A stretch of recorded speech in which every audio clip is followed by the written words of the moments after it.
Salve, meus amigos do canal Sou Mais Vasco News, e hoje vamos trazer essa repercussão da vitória do Vasco da Gama contra o Bahia em São Januário por 3-1, um jogo marcado por polêmica e também por muitas variações do Gigante da Colina. Então vamos que vamos, porque o Flávio Dias está pistola com algumas situações envolvendo o Diniz e ficou difícil, rapaziada, nem ele gostou. Então, já deixando os créditos aí pro Flávio Dias do canal Atenção Vascaíno, segue o baile porque o Vasco tá se recuperando, rapaziada. Tamo junto, se inscreve no canal e ativa o sininho das notificações para não perder nenhum vídeo. Valeu, fui! Então eu pensava no Vasco, independente da forma de jogar, vitorioso hoje, porque o Bahia, apesar de ser sexto colocado no Campeonato Brasileiro, é um time extremamente instável, muito instável. Tem bons jogadores, mas tem ali momentos de irregularidade. E o primeiro tempo descortinou isso, com o Vasco mostrando, pelo menos a mim, eu falei isso no intervalo hoje, uma cara de vitória, uma cara de vencer o jogo, porque o Bahia ia entregar em algum momento, a zaga insegura.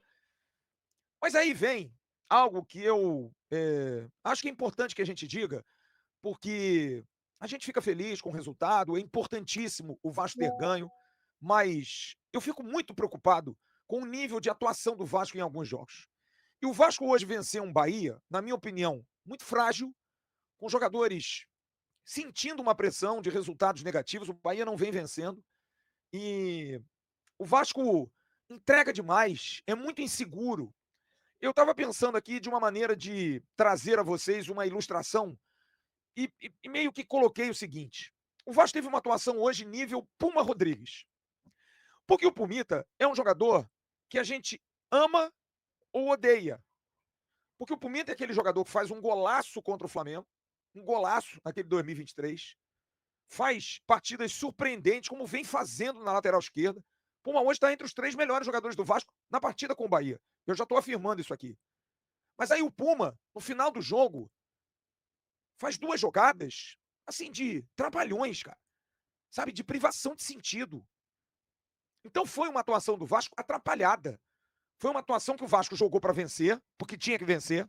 Não tinha outro caminho a não ser jogar em cima do Bahia, que, na minha opinião, foi muito beneficiado. Eu vi agora a entrevista do goleiro Ronaldo, do Bahia, no final do jogo.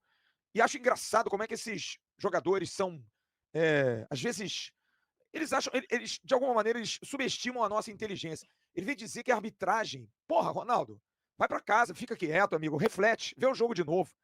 O Bahia hoje era para ter terminado com dois jogadores a menos, se não fosse a atuação desse rapaz, que eu vou cobrar a direção do Vasco aqui publicamente.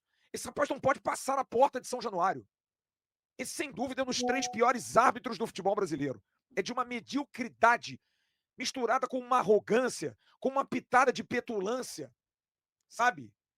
O senhor João Vitor Gobi é péssimo, ele é horrível e, acima de tudo, é omisso, é covarde no que ele faz. Porque ele compensa a não expulsão do Rezende numa entrada criminosa em cima do Felipe Coutinho, expulsando de maneira injusta o Jean Lucas. E no segundo tempo, uma entrada do Sanabria em cima do Puma, ele vai ao VAR e vê o cara largar o pé e ele não expulsar o jogador. Sério, é para chamar todo mundo no estádio, todo mundo que estava vendo o jogo de burro. Mas me desculpe, burro é o senhor João Gobi. O senhor não pode apitar. O senhor está errado na sua profissão. O senhor é péssimo no que o senhor faz. É algo que precisa ser investigado, um árbitro desse. Porque um cara desse, eu não sei se ele tá no limiar da maldade ou tá no limiar da ruindade. Eu acho que junta os dois.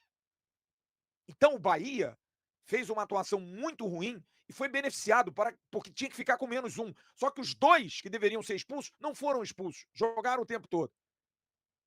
Mas mesmo assim, com toda essa pressão, o Vasco fez uma atuação enrolada.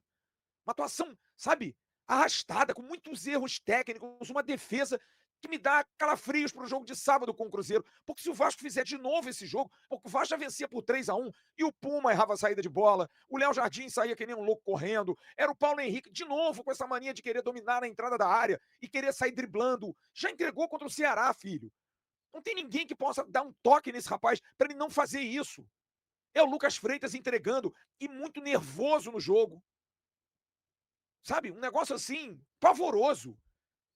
Do meio pra frente, como entrou mal no jogo o David, enrolado, batendo na canela, se enrolando com a bola, sabe?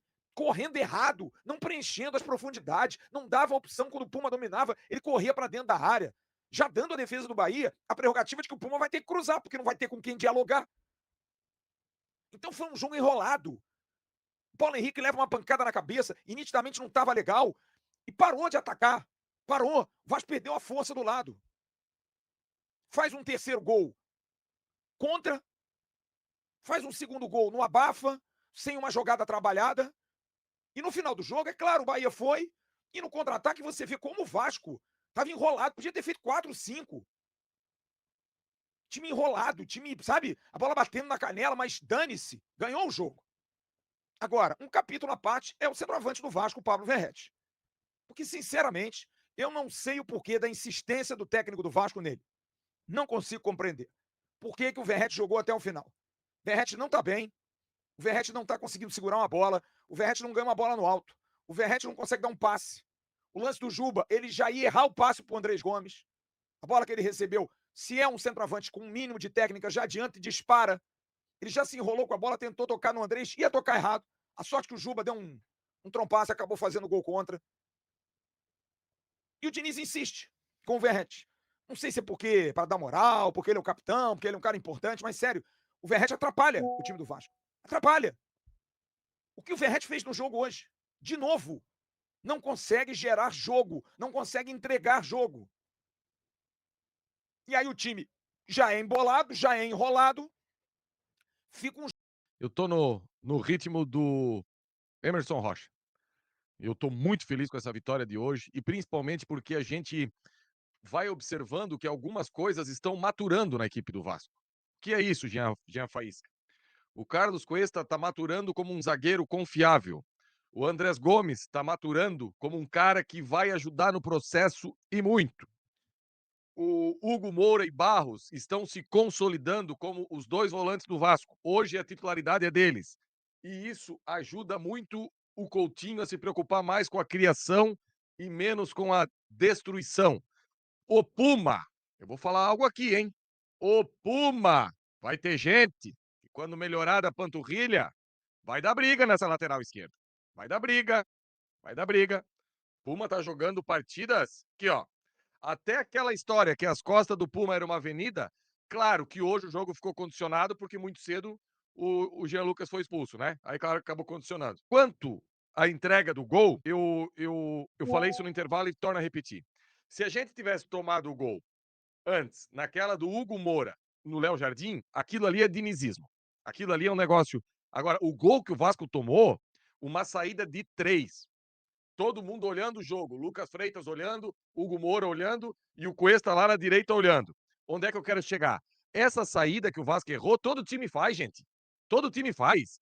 Série D, C, B, A, Campeonato Inglês, Campeonato da Várzea. Isso aí não tem nada a ver com dinizismo, a paçoca que entregaram hoje. A paçoca que entregaram hoje foi falta de qualidade técnica na execução do Lucas Freitas. Se sai gol naquela do Hugo Moura, é outra história. Pô, o Hugo Moura já tá preso lá no canto. Aí tu joga na perna esquerda do Léo Jardim, em cima da linha. Pô, aí tá querendo arrumar confusão mesmo, sabe? Só para ter essa diferença aí, a gente dá um salto na tabela, deu minutagem pro banco, né? Pontos negativos. O Lucas Freitas, claro, infelizmente, tá minando a confiança dele, foi mal. Só pra galera do chat aí, ó, quem... a gente tá criticando ele hoje, estou, porque hoje ele foi mal. Geralmente eu faço isso. Quando o cara vai bem, eu elogio, e quando ele vai mal, eu critico. É um costume que eu tenho, sabe? Um costume. Quero elogiar. E um detalhe, só para passar a palavra para vocês, que isso aí a gente vai ter que corrigir. O Vasco tá com um problema entre a nossa última linha e o Léo Jardim.